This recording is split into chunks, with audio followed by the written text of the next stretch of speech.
Misiracho Yesus dhalate nuyi fofkenne kuno hiikamne.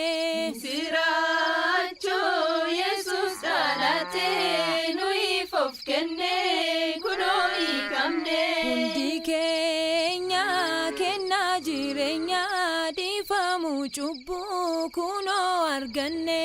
Misiracho Yesus dhalate nuyi fofkenne kuno hiikamne. Baga guyyaa yaadannoo gooftaa keenya Yesus Kiristoos nagaan isin ga'e. Waaqayyo abbaan amma nu jaallatutti ilma isaa dabarsee nuuf kennutti takkaallee nutti nu waakkanne.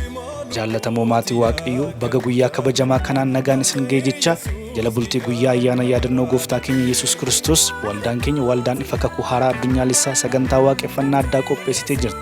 Isinis kottaan waliin waaqeffadhaa. Ilmi nuuf dhalateera. Kottaa waliin aarsaa galata keenyaa dhiyeessina. Baga nagaan geessan. Teessoon keenya magaalaa Finfinnee kutaala bulchiinsa Lammii Kuraa addabaabaayii 72 jedhamuun beekamu gara keessatti meetira 50 seennee argama. Odeeffannoo dabalataaf Duwwaa 913 76 64 15. Baga nagaan geessan.